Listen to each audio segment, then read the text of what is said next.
अहिले दिल्लीमा बस्दै आएका उत्तराखण्डका वरिष्ठ पत्रकार हरिशचन्द्र लखेटाले कुमाउँ र गढवाल सहित काङ्गडासम्मको भूभाग नेपालको भएको बताएका छन्। साथै उनले उत्तराखण्डका केदारनाथ धाम र बद्रीनाथ धाम नेपालकै राजाको अधीनमा रहेको पनि खुलासा गरेका छन्। उनले भनेका छन्, आज पनि नेपालका पूर्व राजा ज्ञानेन्द्र शाह अथवा उनका राजपरिवारका जोसुकै सदस्य पनि केदारनाथ र बद्रीनाथ धाम आए भने उनलाई विशेष स्थानमा राखेर पूजा गर्न दिइने परम्परा रहेको उनले बताएका छन्। त्यस्तो अधिकार आज पनि भारतका प्रधानमन्त्री र राष्ट्रपतिलाई नभएको उनको दाबी रहेको छ। ब्रिटिस समयमा पनि बद्रीनाथ र केदारनाथ धामको अधिकार नेपालका राजालाई नै दिएको उनको दाबी रहेको छ। एक विशेष अधिकार नेपाल के राजवंश को बद्रीनाथ केदारनाथ धाम में मिली है। एक ऐसा विशेष अधिकार मिला है जो भारत के राष्ट्रपति और प्रधानमंत्री को भी नहीं मिला है। जी हाँ, ये भारत के प्रधानमंत्री राष्ट्रपति की व्यवस्था तो बहुत बात की है 1947 के बाद की, लेकिन नेपाल का जो ये व्यवस्था है ये उससे बहुत पुरानी बात है। जब नेपाल में शाह राजवंश आ गया था, अस्तित्व में आ गया था, और उन्होंने गढ़वाल, कुमाऊं और कांगड़ा तक भी अपना साम्राज्य बढ़ा दिया था।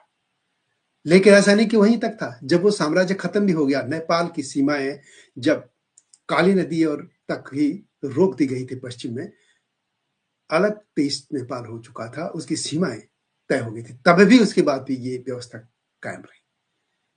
और आप जानते हैं कि नेपाल के नरेशों को भी नेपाल में भगवान विष्णु का अवतार माना जाता रहा है, और वहां की रानियों ने कई धर्मशालाएं बनाई। केदारनाथ धाम में तो एक बाकायदा वहां पे एक नेपाली भवन भी कहते थे उसको, नेपाली धर्मशाला थी, और वहां की 2 रानियों ने उसको बनाया था। उन रानियों के नाम भी मैं आपको बता देता हूं। ये रानियां थी रानी बाल कुमारी और दूसरा थी जगदम्बा देवी। ये 2 रानियां थी, इन्होंने विशेष काम किया था। नेपाल नरेश जब अभी भी आते, चाहे यदि अपूर्व राजा चले जाए वहां पे, या उनके बेटे राजकुमार बच्चे जो भी हैं, उनके लिए उनको विशेष तरीके के सिंहासन मिल देगा, और वो इस सिंहासन में बैठकर पूजा कर सकते हैं। गर्भगृह के उस स्थान तक जा सकते हैं जहां लोगों को जाने पर पाबंदी है। वे एक विशेष तरीके से पूजा कर सकते हैं, यानी उनको एक विशेष प्रोटोकॉल मिलता है। अब वो अलग बात है कि प्रधानमंत्री कोई है, मुख्यमंत्री कोई है उत्तराखंड का, तो अपनी पार्टी के प्रधानमंत्री क्या वो किसी को भी स्पेशल तरीके से दिखा दे, या कोई अपनी पार्टी के नेताओं को दिखा दे, वीआईपी ट्रीटमेंट दे दे, वो अलग बात है। वीआईपी ट्रीटमेंट वो तो इसलिए दे रहे कि उनके पार्टी के बड़े नेता जाएंगे।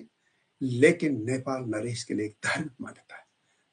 धार्मिक आप बंधनों से जुड़े हैं, आप एक प्रतिबद्ध है इस बात के लिए मानने के लिए कि नेपाल नरेश जब भी आएंगे इस धामों में, वो सिंहासन पर बैठे, एक उनको आसन मिलेगा विशेष, और वे उस आसन पर बैठकर पूजा कर सकते हैं। लेकिन प्रधानमंत्री को नहीं मिलेगा वो आसन। अब नेपाल नरेश चाहे तो तब, नहीं चाहेंगे तो पूजा करके निकल जाए। ऐसा तो लोग आसन बिठाएंगे, कोई अब बैठते नहीं लोग, लेकिन उनको देना पड़ेगा। एक धर्म में, एक धर्म शास्त्रों में जो है, पुराने जो परंपरा है उसमें है कि उनको एक विशेष शासन मिलेगा। नेपाल नरेश चाहेंगे। अंग्रेजों का शासन आ गया, तब भी राजाओं का ही नियंत्रण, गढ़ नरेश का ही नियंत्रण था। धार्मिक तौर पर अंग्रेजों का शासन जरूर था इस अलकनंदा के और मंदाकिनी के इस भाग में, लेकिन धार्मिक तौर पर बात जो होती थी या जो आदेश होता था वो राजा का चलता था। वो पूरे गढ़वाल में चलता था, टिहरी में ही नहीं चलता। टिहरी के नरेश यदि धार्मिक तौर पर कुछ बात बोलते थे तो वह पूरे गढ़वाल में, यानी जो ब्रिटिश गढ़वाल था, वहां के लोग भी मानते थे। कहते हैं बाद में तो खैर मंदिर समिति बन गई और भी बातें हो गई, लेकिन विशेष जो सिंहासन का मामला है वो नेपाल नरेश के लिए। यदि आज वो नरेश ज्ञानेन्द्र जो पूर्व नरेश है, या उनके पुत्र या उनके परिवार के जो भी लोग यदि वहां जाएंगे और यदि वो चाहेंगे तो उनको विशेष आसन देना पड़ेगा। ये प्रधानमंत्री को भी नहीं मिलेगा, राष्ट्रपति को भी नहीं। ये जानकारी कैसी लगी आपको?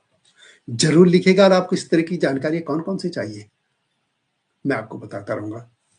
मैं इस तरीके से बहुत सी जानकारियां हैं।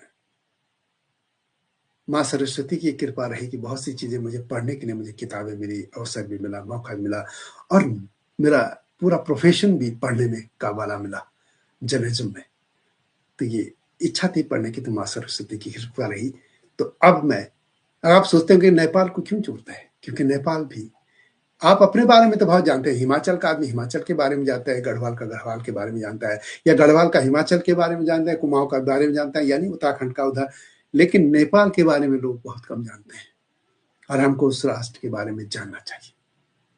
नेपाल राष्ट्र के बारे में जानने के लिए इसलिए कहता हूं कि नेपाल की आप हिस्ट्री देखेंगे तो भारत के स्वतंत्रता संग्राम आंदोलन हो या भारत की सीमाओं का भी बात है, उसमें भी नेपाल के लोगों का बहुत बड़ा योगदान रहा है।